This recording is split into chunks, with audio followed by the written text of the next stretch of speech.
Hi, everybody. This is a short message in and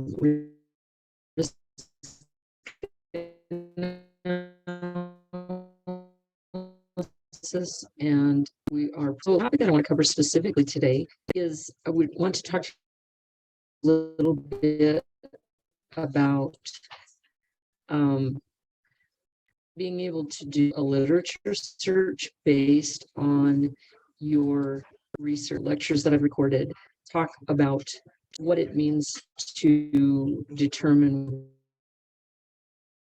research question is going to be.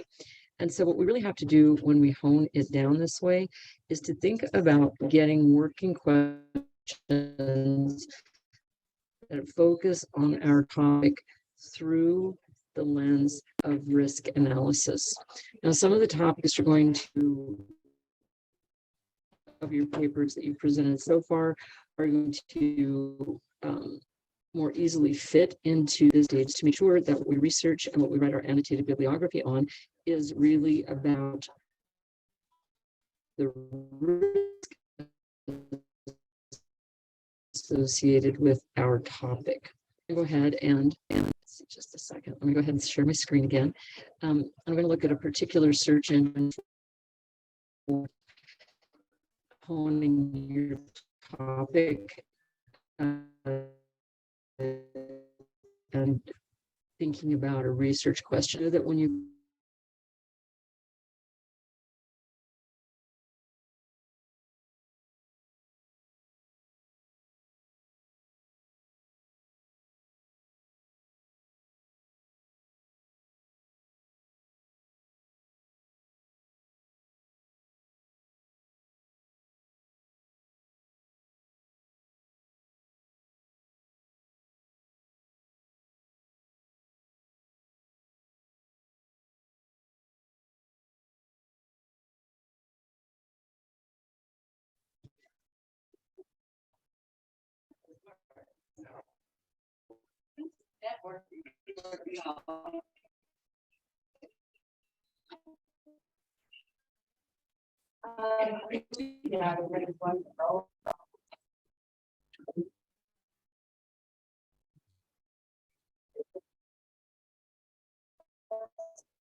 well, I think I'm still recording, so we're going to have to find out when it actually writes up to middle. I'm going to go ahead and stop my video just to spare some bandwidth. So what I want to talk then about is how we're going to hone that research question. So if you look at that inverted pyramid that I have posted to our class page, you can see that what we do is we start with our topic, which we've already successfully done. We develop a working knowledge of the topic, narrowed down through this primary research, which we're going to do in literature review. Then we're going to come up with working questions, and we don't really have to spot a gap. Now, a gap is something that in pure research we're very concerned with because we don't want to be rehashing old topics. However, our research question is really just specific to the topic that we've chosen.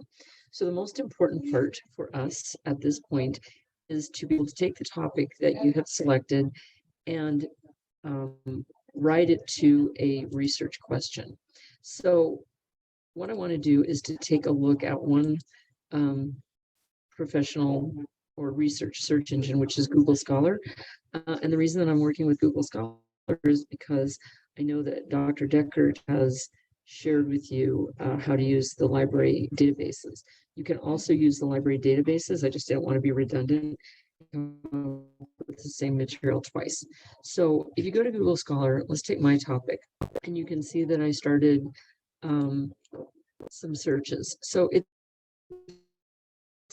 a Google language type of a search. So I start with mine. I think about risk factors for low.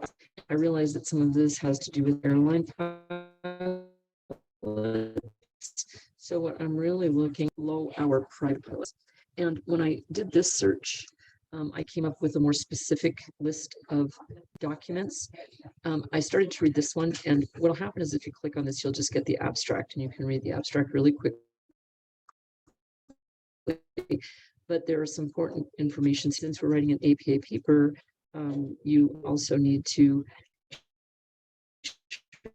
that you do it in APA format.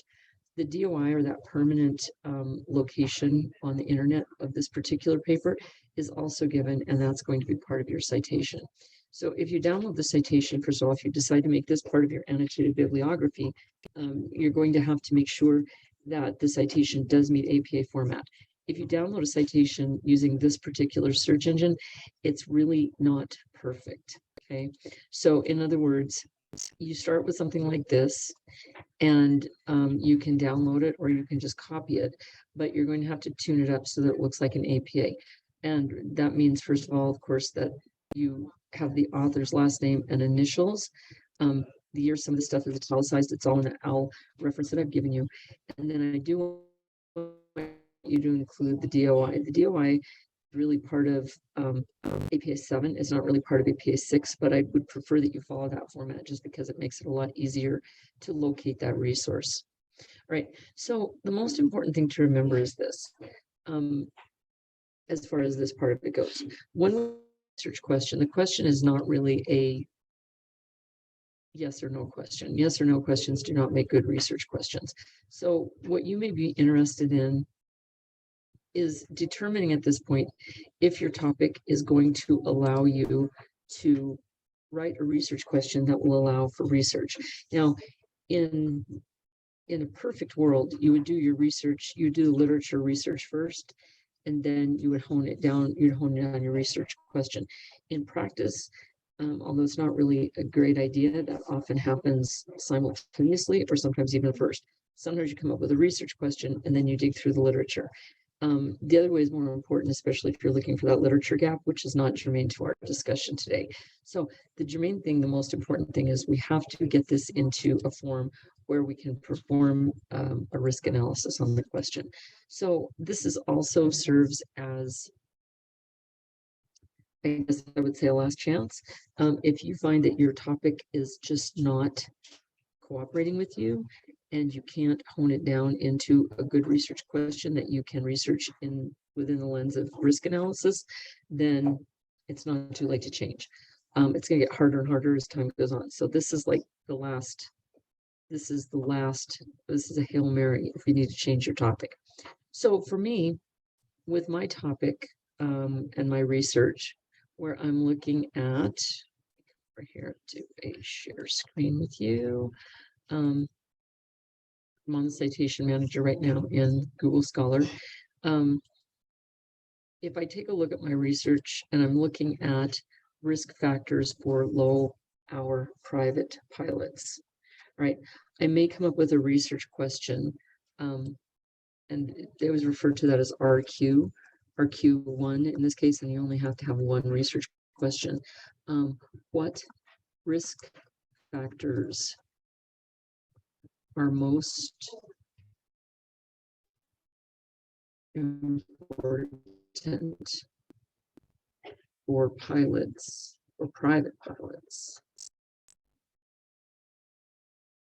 with low hours, with low flight hours? Okay, so something like this, when you start looking at your literature and you do that literature review, you want to look at every piece of information that you pick up through that lens, because that's what you're getting at. So I'm just, like I said, I've read all of your introductions, and I think they all are extremely valid as far as using risk analysis. But for example, if you have a topic that's extremely personal to you, it may be hard to get the academic distance to refine that topic.